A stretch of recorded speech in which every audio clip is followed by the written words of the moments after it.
Bom dia a todos. Mais uma vez eu estou aqui para apresentar uma live, dessa vez com a doutora Valéria Lagastra, pela EJUD, a Escola Judiciária do Piauí, em que eu agradeço essa participação. O desembargador Fernando, o desembargador Sebastião estão de parabéns em promover essas lives.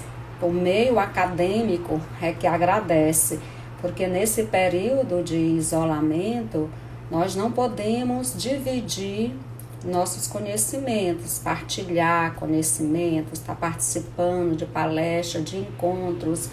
E o meio virtual é que realmente tem nos ajudado bastante, né? A gente pode aqui cumprir essa nossa parte acadêmica. Nós vamos receber hoje a doutora Valéria Lagastra, que ela já deve estar entrando, certo? Eu agradeço aí a presença da doutora Ilsmeire aí participando. A doutora Valéria está entrando.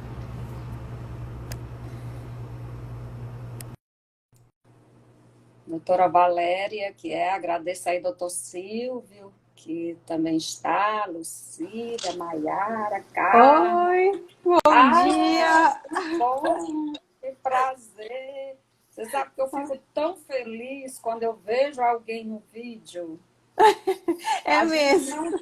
A gente não tinha esse costume, eu não tinha esse costume de vídeo, de ligações por vídeo, mas hoje é uma alegria tão grande, Valéria, É verdade. quando eu vejo, é como se eu estivesse aqui pertinho mesmo de você. Eu tenho dito que a única coisa da ferramenta online virtual que a gente não pode compartilhar é o cheiro, né? É, Perfume, um né? Mas abraço. até o abraço a gente consegue sentir. Se a gente fizer força, né? A gente consegue sentir.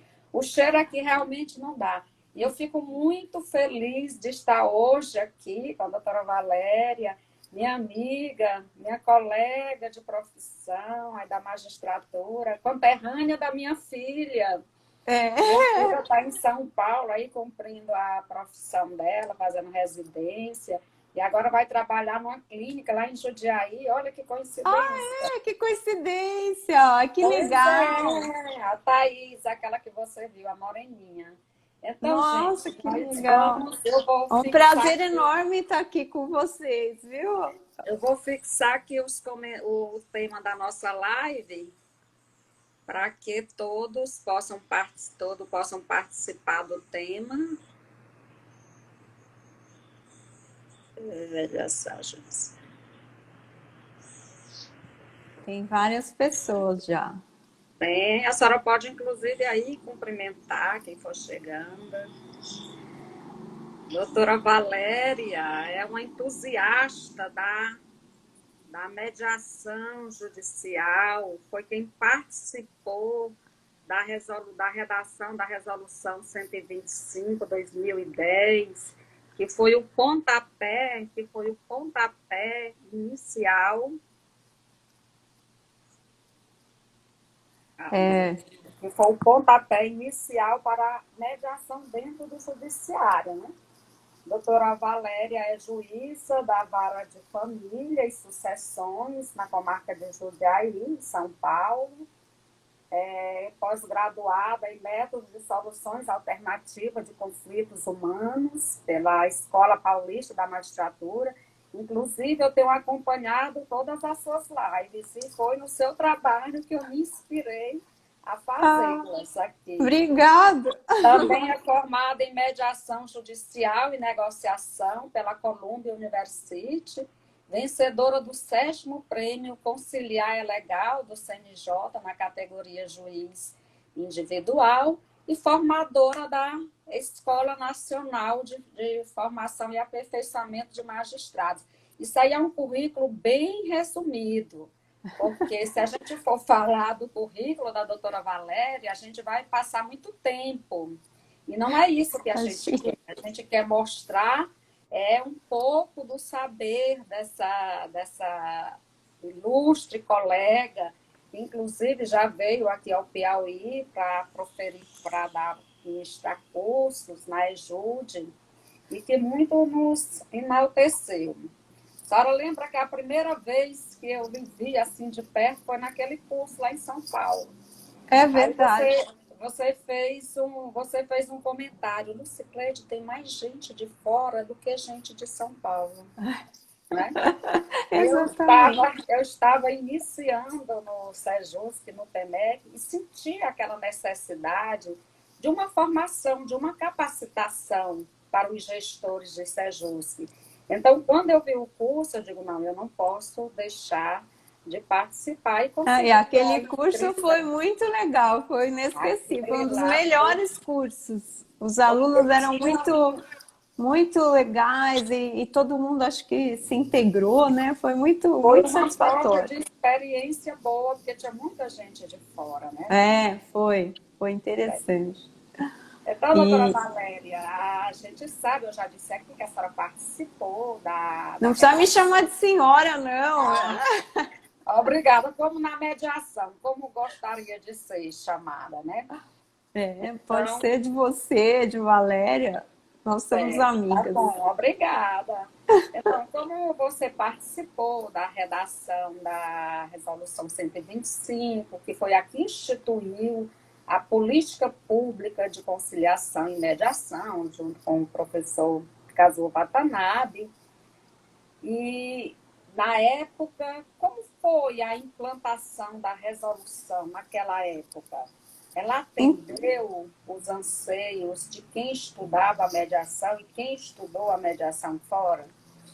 Então, a resolução está fazendo 10 anos esse ano, né? Até por isso que nós estamos organizando vários eventos.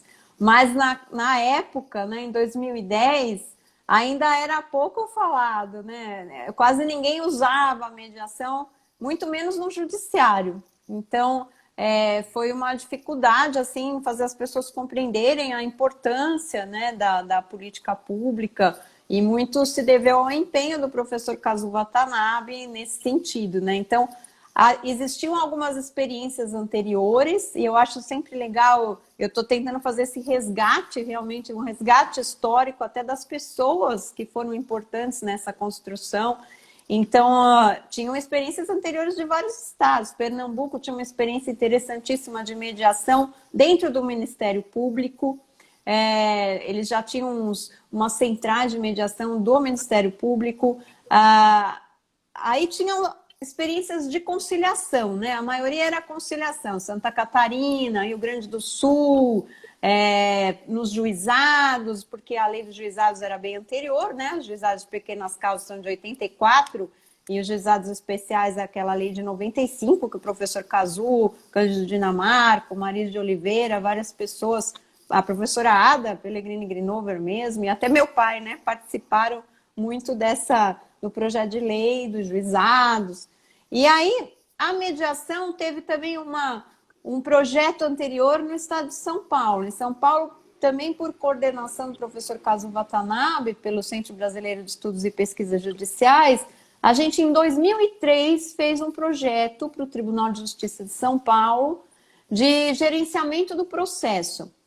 Então, ele era mais amplo, ele tinha outros objetivos, mas um deles era inserir a mediação no processo civil. E, na verdade, o que está hoje no setor pré-processual do Sejusc também advém desse projeto de gerenciamento do processo, porque foi a primeira vez que se pensou nessa fase pré-processual ligada ao judiciário, mas ainda sem uma ação ajuizada, né? Então, esse projeto ele foi muito importante como semente aí da Resolução 125, porque como ele deu certo e ele já era de 2003, aí São Paulo instalou os setores de conciliação e mediação, e a gente começou a trabalhar com a mediação no judiciário, aí a gente acabou levando isso para a Resolução 125. E eu acho importante dizer também que o próprio CNJ ele tinha um movimento pela conciliação que organizava, em princípio, o Dia da Conciliação, né, quando a presidente era a ministra Ellen Grace, depois a Semana da Conciliação, mas falava só em conciliação e era uma coisa sazonal, assim, não era um serviço permanente do judiciário. Então, a ideia do professor Cazu, quando ele ainda estava no Conselho Consultivo do CNJ, na época que o Gilmar Mendes era presidente, o professor Cazu fez essa proposta de uma política judiciária nacional para instituir um serviço permanente de conciliação e mediação, inclusive com essa fase pré-processual, e isso na gestão do ministro Peluso, né, que assumiu o cargo em abril de 2010, é que foi desenvolvido. Aí, porque na época do Gilmar Mendes isso não caminhou, né? Continuou tendo a semana de conciliação, movimento pela conciliação, mas não a política pública. E aí, a partir da presidência do ministro Peluso, é que ele compreendeu, acho que melhor, o que o professor Cazu pretendia, e ele criou o grupo de trabalho, do qual eu fiz parte, né? Que o professor Cazu coordenou, mas fizeram parte. Seu vídeo está pausando.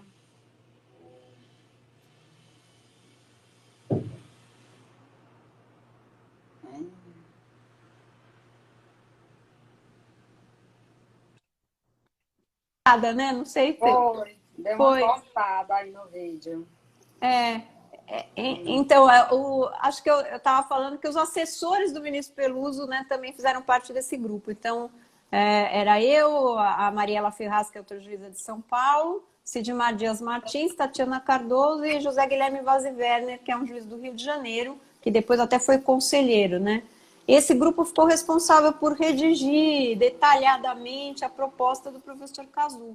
E aí a conselheira Morgana de Almeida Richa e os outros integrantes do comitê gestor, que era o ministro Buzzi, o André Goma, aí também participaram dessa aprovação final, né? E a conselheira Morgana, ela realmente coordenou todos os trabalhos, todo o tempo. A gente fazia reuniões intermináveis no gabinete dela, que durava o dia inteiro, e aí ela pediu umas esfirras, isso eu nunca vou esquecer. A gente passava um dia, a gente comia uma esfirra.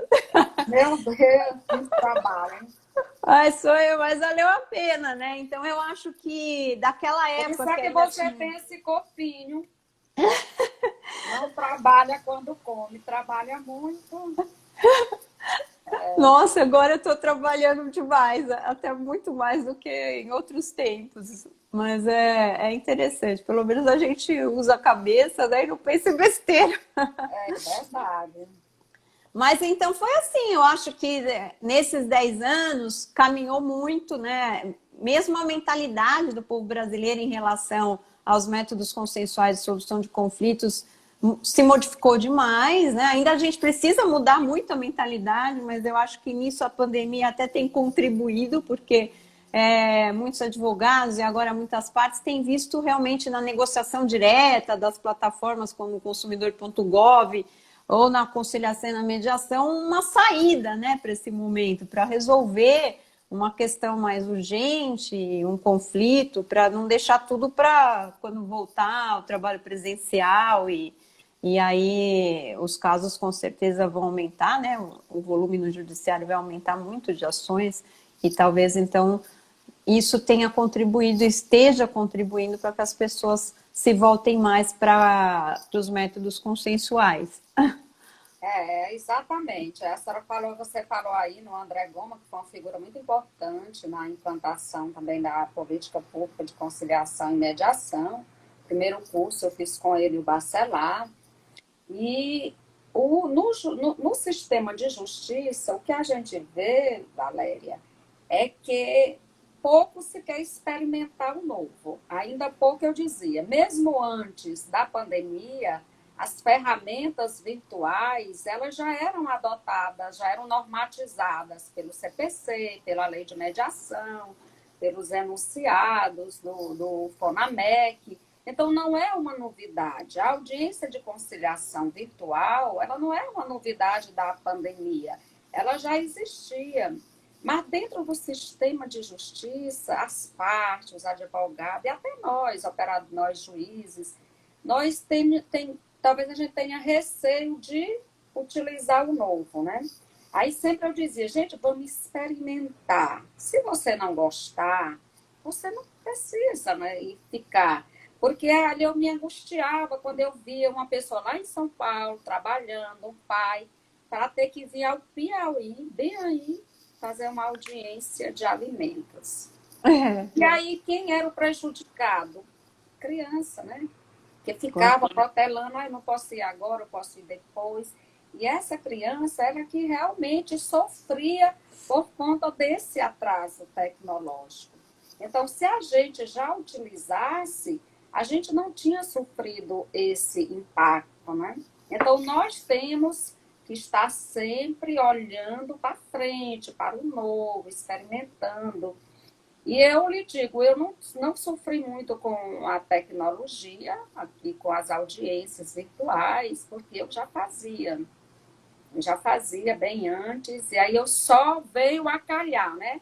Aí É, agora você diz, e agora? Aí tem que fazer, né? Porque é que seu processo também não é justo você ficar esperando tudo isso passar para o seu processo retornar. Porque quem vai à justiça está esperando uma resposta do judiciário. Para está ontem, precisando, né? para ontem. Quem chega na justiça é a sua última esperança. Ele quer Com para ontem. certeza. Ele não quer esperar tudo passar. Mas você acredita que ainda tem gente que não quer fazer e quer e aguarda o retorno das Né? atividades presenciais? Bom, você é o dono da ação, quando é o autor, você é o dono da ação, ninguém pode fazer Tem que nada. falar. Mas o É, pontapé dado pela Resolução 125, ela foi muito importante para a política pública de conciliação e mediação. E você acha que nesses 10 anos ela cumpriu o seu objetivo ou teve algum desvirtuamento dos objetivos da resolução?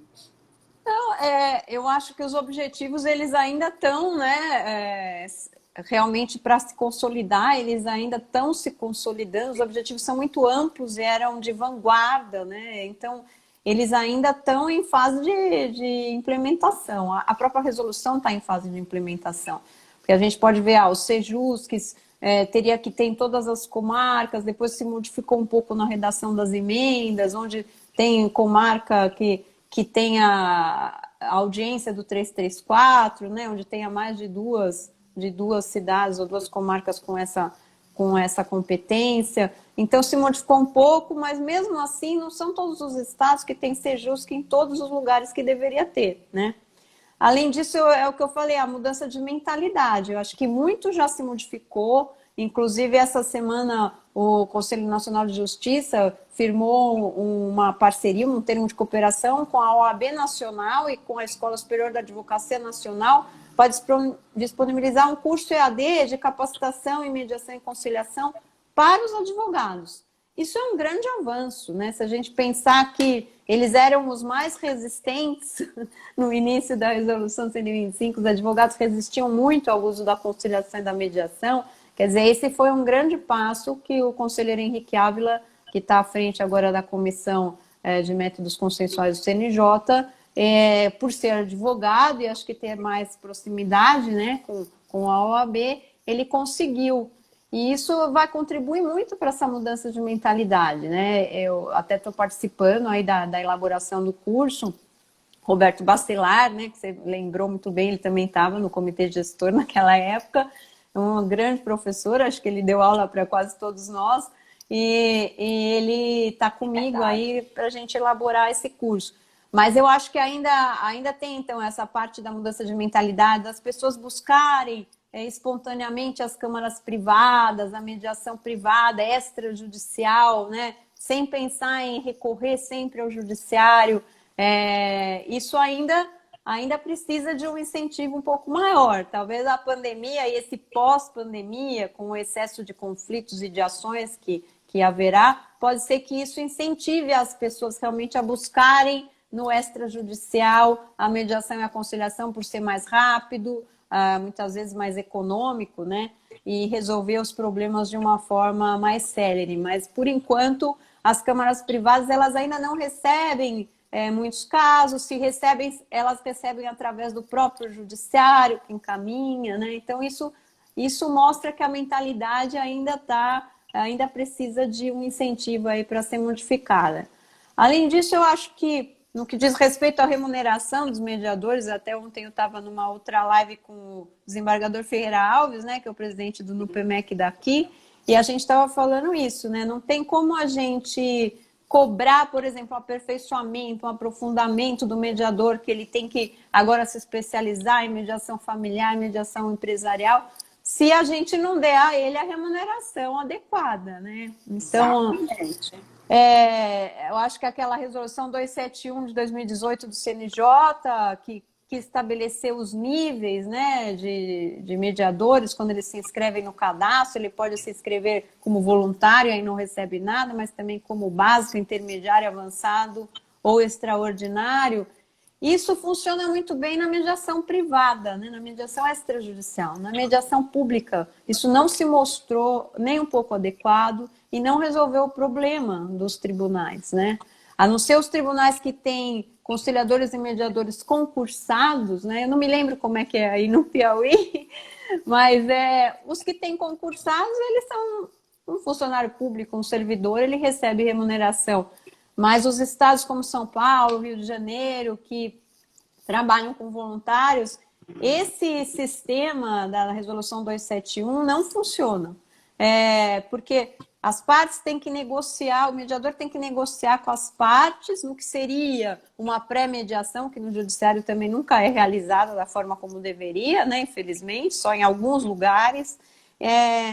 Ele deveria negociar a remuneração com as partes, então, o que eu acho que até quebra um pouco do espírito da mediação e, ao mesmo tempo, não soluciona para o Poder Judiciário, porque comarcas grandes, como Jundiaí é uma comarca industrializada, quase todo mundo tem registro em carteira, a maioria das pessoas que buscam o judiciário são beneficiários da assistência judiciária gratuita.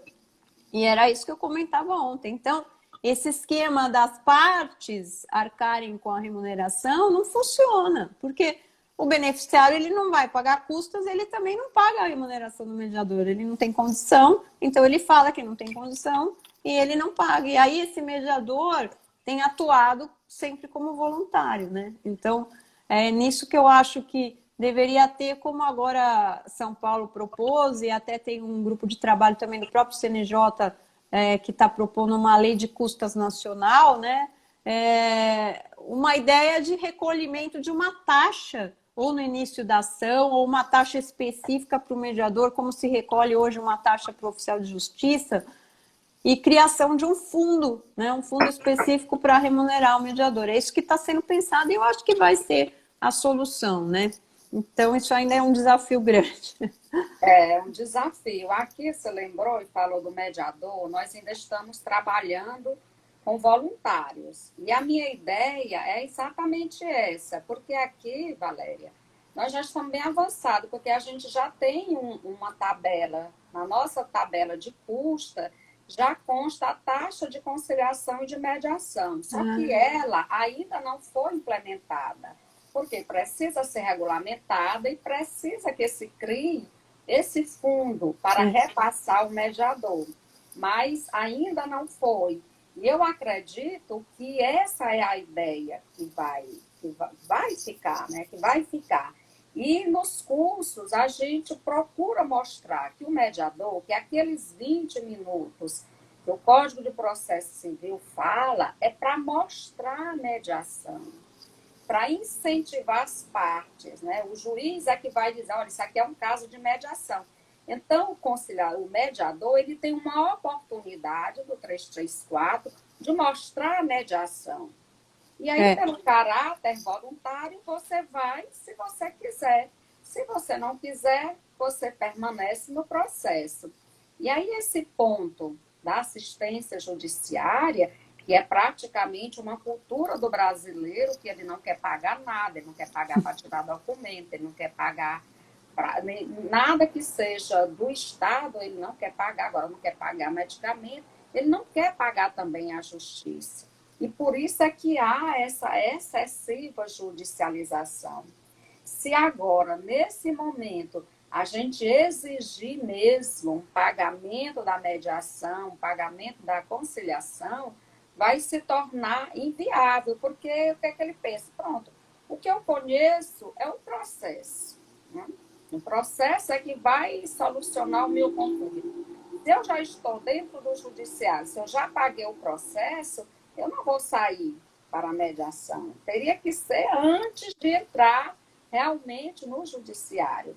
Agora, a gente oferece a conciliação e a mediação por meio dos centros judiciários, dos SEJUSCs, que isso é muito importante. Essa porta, como eu sempre defendo, essa porta da conciliação mais qualificada, da conciliação responsável dentro do judiciário e a mediação dentro do judiciário. Por quê? Com essa excessiva judicialização que nós temos, as pessoas só buscam o judiciário. Então, a gente já oferece para ele lá. Então, os centros, por isso é que eu acho muito importante, e aqui nós elevamos muito os números de SEJUSC, né? Quase todas as comarcas. Quando eu entrei na política aqui dentro do tribunal, nós tínhamos apenas um SEJUSC. Hoje nós já temos 19 SEJUSC, né, espalhados em instituições de ensino, em comarcas, né, de maior porte, exatamente para a gente mostrar essa nova face do judiciário. É uma face que quer satisfazer o usuário. Você tem o processo, você tem a conciliação e você tem a mediação. Você aqui escolhe aonde você quer ficar no judiciário. E ainda fora tem as mediações extrajudiciais. Aqui a gente tem algumas câmaras privadas, mas é como você disse, elas esperam do judiciário. Mas por que elas esperam do judiciário? Porque a mentalidade do brasileiro é ir para o judiciário. Ontem eu conversava com o doutor Rafael, lá de Pernambuco, que é consultor do Inovare, ele não conhecia a plataforma consumidor.gov. Né? A gente conversa com muitos advogados e eles não conhecem a plataforma consumidor.gov. Como é que você pode fazer uma negociação sem entrar no judiciário? Então, eu achei muito importante esse curso aí voltado exclusivamente para advogados, porque ele pode cobrar, né, no Estatuto da Ordem, diz que ele pode cobrar se tiver uma transação. Então, não ele tem que entender, né? E eu acho que agora os advogados estão compreendendo um pouco melhor, e esse curso vai ser fundamental para isso, porque ele vai tanto permitir que o advogado atue como conciliador e mediador, né? Quanto que ele realmente possa acompanhar o cliente e orientar o cliente a buscar conciliação e mediação, seja no âmbito privado, ou seja no judiciário. Ele acompanha o cliente, inclusive no pré-processual do SEJUSC, que pode cobrar honorários por isso. Então, uma parte do curso até vai explicar como elaborar um contrato de honorários, constando cláusula específica para acompanhamento da parte, no SEJUSC, na mediação, na conciliação, e ele então tem que ter um comportamento mais colaborativo, né? Um comportamento adequado aos métodos consensuais de solução de conflitos. Então, o curso tem esse objetivo de fazer com que ele mude um pouco a forma de atuação, porque o advogado tem que mudar um pouco a mentalidade nesse sentido, que é uma nova perspectiva profissional para ele, né? É uma nova chance dele ser um profissional diferenciado, e ele vai oferecer esse serviço para o cliente dele. Isso também vai auxiliar na banca dele, na quantidade de clientes que ele vai ter, né?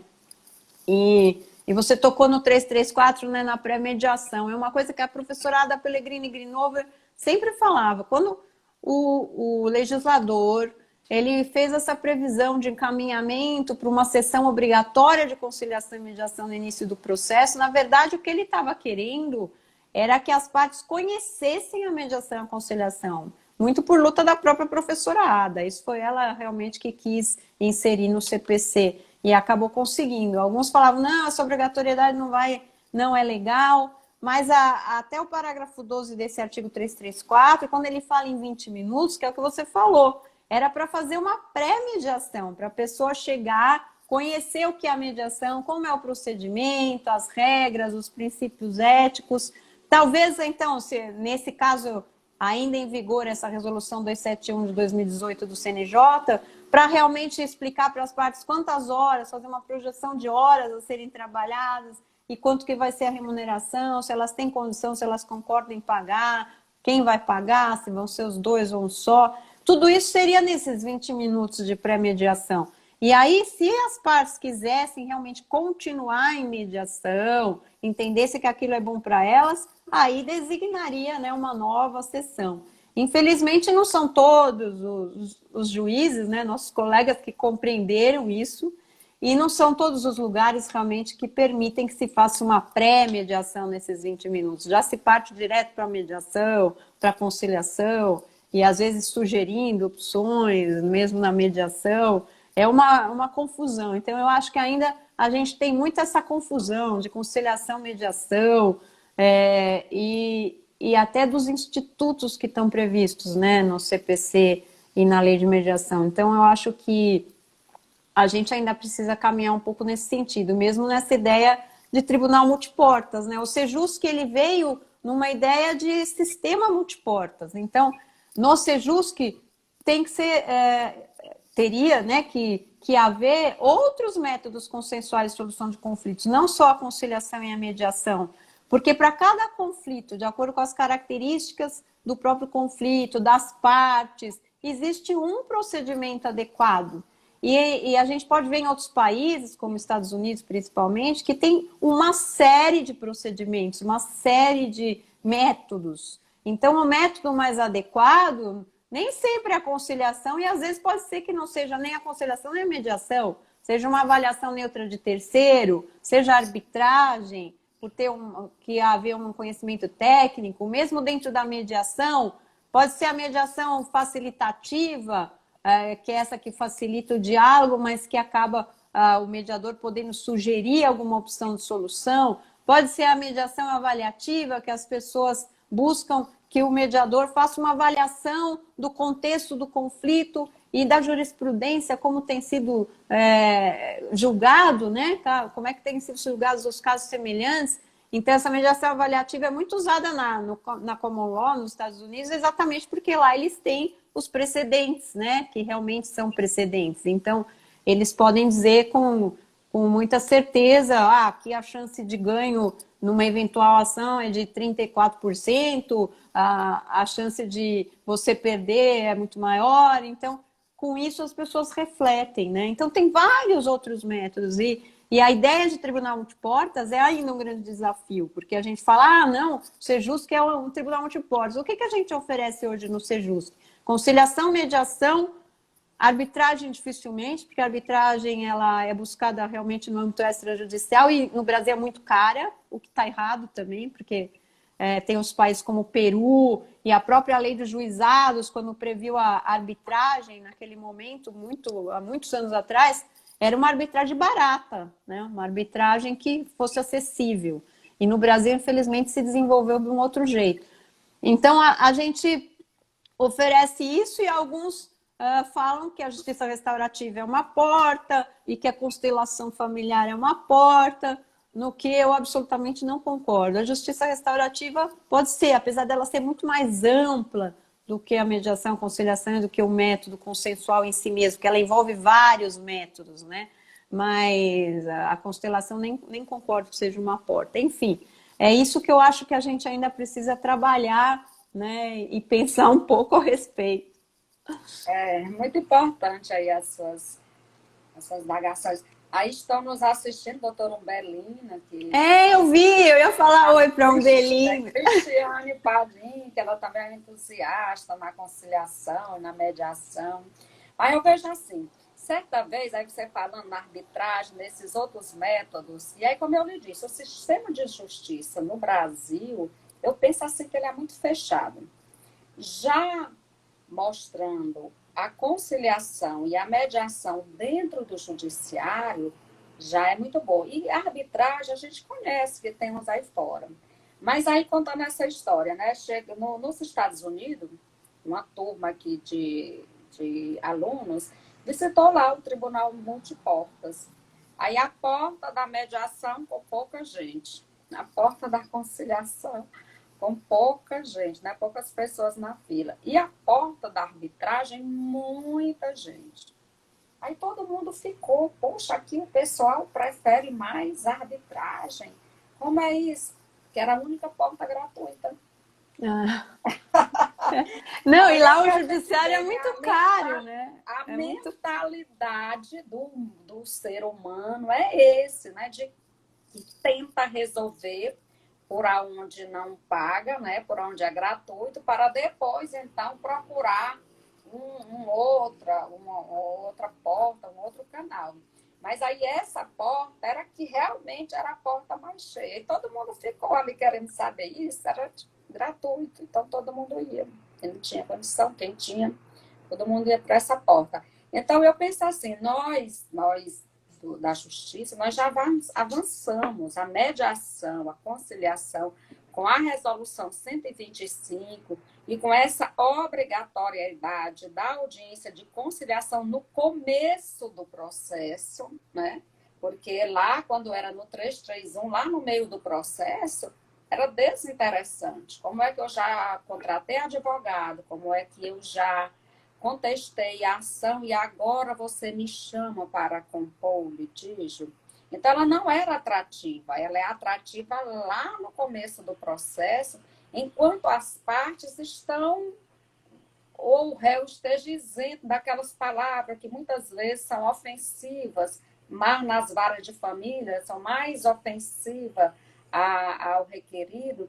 Então, nesse momento, ela tem mais, eu penso, na minha humilde opinião, que ela tem mais efetividade, né? Ela tem mais chance, a conciliação e a mediação, ela tem mais chance de acontecer do que quando ela era lá no meio do processo. Não, Lá no então, meio do até você processo, está falando isso, é interessante, porque esse projeto do gerenciamento do processo que a gente fez em São Paulo em 2003, eu e o Fernando Gajardoni, né, que é juiz também em São Paulo, que é um processualista, é professor da USP, e um na bom época... processualista. Eu assisti a live dele com Ah, você, ele é achei ótimo. interessantíssimo as pontuações dele, a opinião dele na live. Eu tenho E naquela acompanhado quase época, todas. ele já era assim muito avançado, e tal, e ele ainda estava estudando, né? Ele é mais novo que eu, né? Bem mais novo, não vou nem falar quanto tempo, mas ele estava acabando, começando, acho que o mestrado. E aí a gente, no projeto de gerenciamento, a gente previu a parte pré-processual, porque a gente fala, pré-processual, sem advogado, é muito mais fácil das partes conversarem.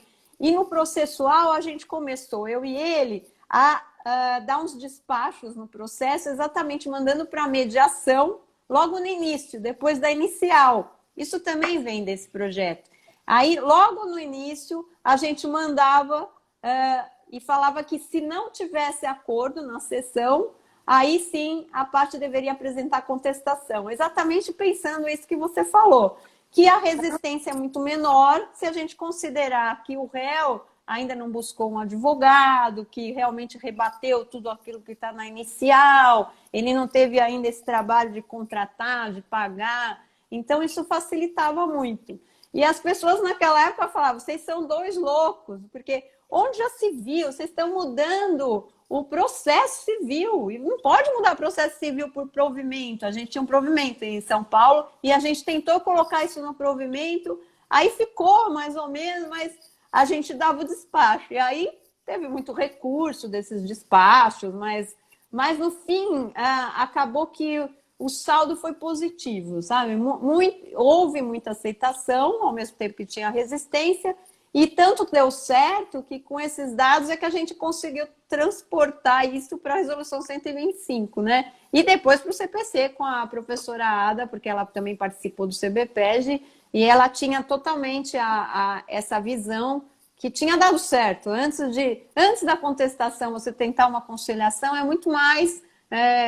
a possibilidade é muito maior de dar certo do que depois da contestação, no 331, como você falou, né?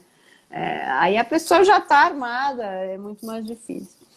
Exatamente nesse tempo aí que você falou, dessa experiência, eu era juíza da vara de família, uma cidade aqui do Piauí, né, Floriano. Inclusive, eu passei 6 anos na vara que ninguém gosta, família, infância e juventude, né?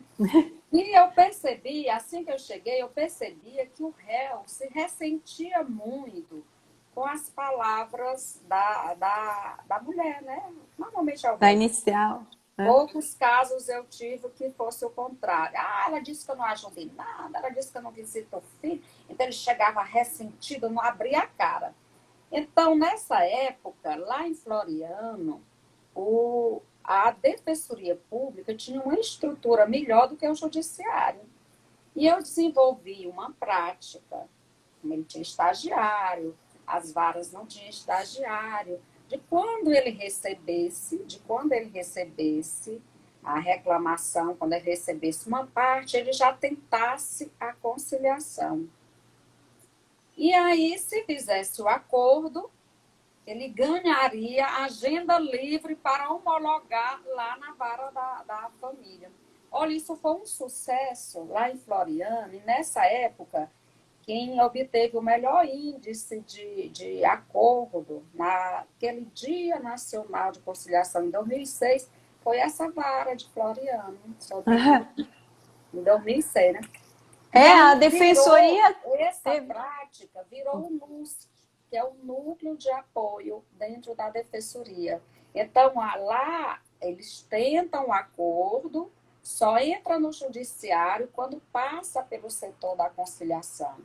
E esse início foi lá com os defensores lá de Floriano e comigo. E deu muito sucesso, porque realmente você está com o processo, você gasta com a contestação e levar para uma conciliação, a pessoa já vai com resistência. Poxa, agora que você me chama para conversar, e a gente sabe que na família, quando tem um conflito, eles já fazem aquela birra. Não sei se aí vocês chamam de birra. Já fica cada um para um lado e o outro para o outro.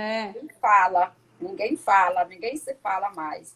Ficam de birra. E com a conciliação, você volta a olhar, né? Diz que o bom da conciliação e da mediação, o mediador bom é aquele que no final ninguém sabe se ele existiu, que as partes voltem a se olhar, voltem a conversar, né? E se vejam e saiam conversando entre si. Isso é que é o importante, né? E ó, eu acho assim, a Defensoria Pública e o Ministério Público também, né? Como eles fazem atendimento ao público, quer dizer, é excelente que realmente eles tentassem, né, a conciliação, a mediação, assim, previamente, é uma pré-mediação, é extrajudicial e ao mesmo tempo tem ali, que o brasileiro adora, né, uma chancela de órgão público, então tem a chancela do órgão público, que é o Ministério Público, ou que é a Defensoria, mas ao mesmo tempo é pré-processual, né? Seria excelente, eu acho, se todas as defensorias tivessem esse tipo de serviço, pudessem disponibilizar esse tipo de serviço. Tem esse serviço, é um serviço muito bom. Inclusive, as mediadoras, elas foram todas formadas já de acordo com a Resolução 125, anexo 1. E a gente sempre, inclusive, a gente faz em parceria as oficinas de pais e filhos, porque ela tem e a procura dela está abaixo. Eu digo, pois então, em vez de eu ir preparar uma turma de oficina de pais e filhos, a gente faz a parceria e eu mando os meus casos e aí ela quem faz. Eu dou o espaço, dou assim um pouco da estrutura e aí a gente vive implementando, né? Aí você tinha falado na constelação familiar, né? Eu também vejo que a constelação familiar, ela não seja um método de conciliação. Eu acho que ela inclusive aqui a gente tem um projeto, é um método preparatório para a conciliação. E aqui a gente convida as pessoas a experimentarem antes de irem para a audiência obrigatória do 334, no SEJUSC, né? E a gente, às vezes, Valéria, quando a gente termina a prática da constelação, as partes dizem logo, eu quero fazer logo o acordo. Porque, às vezes, é um ponto que a pessoa tem dificuldade de falar, de verbalizar. E como na constelação ele se mostra ali, ele vai se mostrando, às vezes a gente consegue, né? É uma tentativa que a gente faz. É como a justiça restaurativa, que eu acho ela muito eficaz no ato infracional, Sim. na violência doméstica, ela é boa porque dialoga. Umbelina é fã da justiça restaurativa. O Sim. Bacelar é fã da justiça restaurativa e eu também sou fã. Só que nos processos cíveis, ela ainda não está assim bem adaptada. Mas na área criminal, eu acho que a justiça restaurativa ela tem assim um efeito muito bom. Assim, um efeito Sim, a gente fez uma. Eu fiz uma live no início da semana com os colegas daqui sobre justiça restaurativa, eu né? não vi essa, porque eu sempre quero acompanhar. Que pena. Então, foram 4, né? Era tipo no YouTube, foi. Mas tem a gravação, eu vou mandar. Mande para Foi mim, muito por favor. interessante, porque a justiça restaurativa ela é muito ampla, né? Ela serve tanto para a área criminal, como para a área civil, como também para a própria gestão, né? Para a própria gestão interna do judiciário. Própria O gestão. círculo Casa, restaurativo, tem alguns colegas que usam o círculo restaurativo exatamente na administração do cartório. É muito interessante. E a gente tentou, até foi muito rápido, assim, porque foi pouco tempo para tanto assunto, né? Porque a justiça restaurativa, ela realmente ela tem uma amplitude muito grande, né? Eu acho interessante. Eu vi uma pergunta aqui, não sei se você quer perguntar outra coisa, mas eu estava vendo uma questão sobre a sessão virtual, né? Eu Se... já ia lhe fazer essa pergunta aí, sobre as sessões virtuais, como é que você está vendo essas sessões virtuais, quais são as dicas que você, como é minha professora, né, apesar de muito Imagina. jovem, era minha professora, ela era a Ada, ainda conheci, né, aqui mesmo sendo do Nordeste, longe. Não, a Eu professora Ada, ela era quase era a minha mãe jurídica, eu falo. era uma referência, era Uma uma referência, eu referência. morro de saudades, muito, ela me ensinou muito e eu acreditava muito nas coisas que ela escrevia e que ela sempre pensou, então a gente tinha muita afinidade mesmo. E Eu a... sempre, eu sempre gosto de parafrasear ela, né? Eu digo, olha, o sonho da Ada era que o processo fosse o pacificador da sociedade. Mas o processo, ele não pacifica, porque ele pacifica um lado. E a norma da sentença, ela não pacifica. Porque no dia seguinte tem outro processo igual àquele que a gente julgou. O que vai pacificar a sociedade é a conciliação e a mediação. Porque nasceu de você é, é uma a norma, construção né? própria. Então, se ele passa ali na frente, ele vai pacificar a sociedade. É, Aí eu gosto de fazer isso. Olha, a tão sonhada pacificação social, ela não veio com o processo. O processo, porque quando houve o acesso à justiça, abriram-se todas as portas sim. para todo mundo entrar. E havia aquela demanda reprimida. Quando abriu, não tinha porta para sair. Ficou tudo ali Ficou acumulado. tudo ali, tudo congestionado. E agora? E agora? Foi preciso nascer o CNJ para mostrar que o processo não está resolvendo. Porque o É, Brasil, você sabe mais do que eu, é que mais julga, né? Um mau número de julgadores estão no Brasil. Os sim. juízes do brasileiro são os que mais julgam processo. E a gente ainda tem esse congestionamento de processo. Eu estou vendo aqui uma grande amiga, Lia Sampaio, uma grande mediadora, inclusive, então, ela já trabalha com mediação, ela é advogada e psicóloga, e trabalha com mediação muito antes de tudo isso, né? São Paulo tem uns mediadores, assim, que desde a década de 90 eles atuam na mediação extrajudicial, e então eles são muito capacitados, e a Lia em especial, ela auxiliou muito o Judiciário de São Paulo nas primeiras capacitações. Eram cursos que eu organizei com o Gajardoni, o professor Cazu, e eu me lembro que tinham 4 pessoas nesses cursos. Era assim, 4 pessoas comigo, né? E ali ia dar aula. Então, foi muito importante esse auxílio, né, desses mediadores privados nesse primeiro momento. Foi muito, muito bom. Falar da sessão virtual, né? Eu realmente, antes do Tribunal de São Paulo autorizar, eu fiz um tutorial para os meus mediadores e falei, vamos tentar fazer esse negócio, porque é o que você falou, né? Está na lei de mediação, no artigo 46, está no CPC, já era para estar sendo usado desde 2015 e nunca ninguém usou. Então, agora que a necessidade, né, veio com tudo, vamos começar a usar. Falei, está autorizado. Aí eu fiz uma portaria, pensei em mandar para a corregedoria, falei, não, está autorizado na lei, não tem porquê. Aí tudo bem, aí a gente começou, e aí até teve um questionamento mesmo no tribunal, que teria que ser regulamentado, mas no fim acabou que deu certo e eu já estava fazendo. Eu acho que a sessão virtual, ela tem os prós e os contras na mediação, né?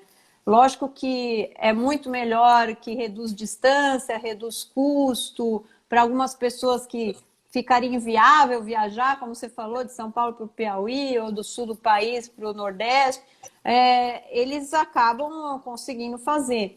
Mas tem um outro lado do hipossuficiente, que eu acho que a gente precisa cuidar muito, né?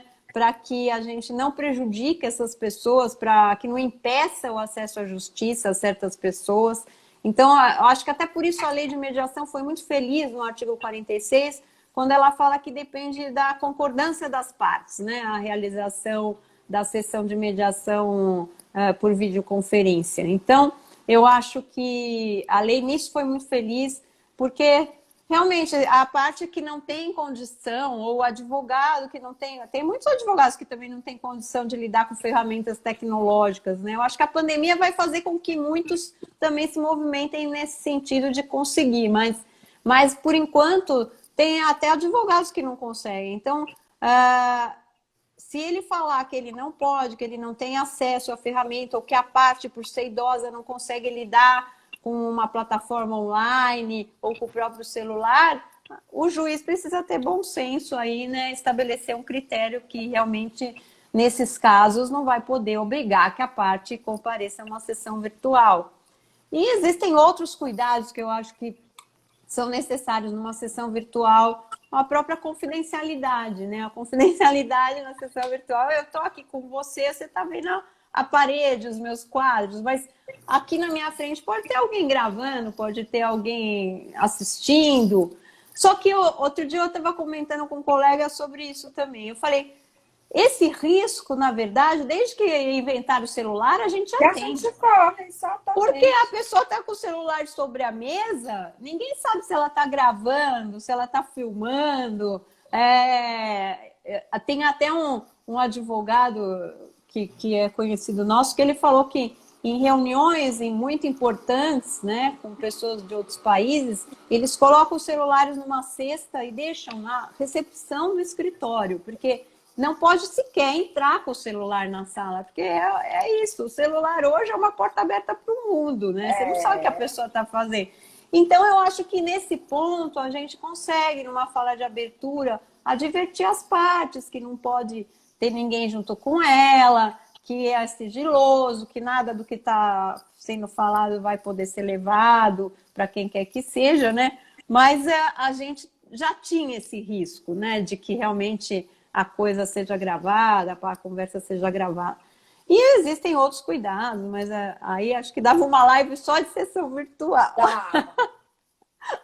A gente aqui fez também um tutorial ensinando como participar, e a gente orientou que que o mediador não filmasse só o rosto, ficasse assim mais atrás para ver se tem circulação de pessoa. E aí é como você disse, que eu já ia dizer, numa sessão presencial, você corre o mesmo risco. Agora, do hipossuficiente, qual é a minha ideia? Qual é a minha ideia? Como o isolamento não é 100%, os SEJUSCs, e aí porque o SEJUSC é que faz o 334, e é o SEJUSC que faz a pré-processual, poderia criar uma sala, que é o que eu estou recomendando, criar uma sala com todas as recomendações da Organização Mundial de Saúde, para aquela pessoa que não tem ir até lá. Você Sim. pode ir e abrir. A outra coisa, assim que foi, eu vi isso numa aula e eu achei, eu digo, rapaz, como é que todo mundo está tendo minhas ideias? Numa aula, a moça fez um projeto desse tipo, porque antigamente, quando o telefone nasceu, quem não tinha telefone ia para a casa do vizinho. Então, você não tem um smartphone, ou você vai para uma lan house, ou você vai para a casa do seu vizinho e pede emprestado. Porque a gente Sim. vê mesmo nas comunidades rurais, de difícil acesso, você percebe eles se comunicando por telefone. Quando eu É. ainda era coordenadora do Sejus, que a gente estava com dificuldade de intimar-se em muitas partes. Aí eu chamei um dos servidores, eu digo, meu filho, você faz assim, pega o telefone desse menino e passa um SMS. Doutora, vai dar certo. Aí eu só viro as costas, vai. Rapaz, pois não deu certo. A gente conseguiu intimar. A gente, claro, é como pescador de estrelas. Você não resolve o problema de todos.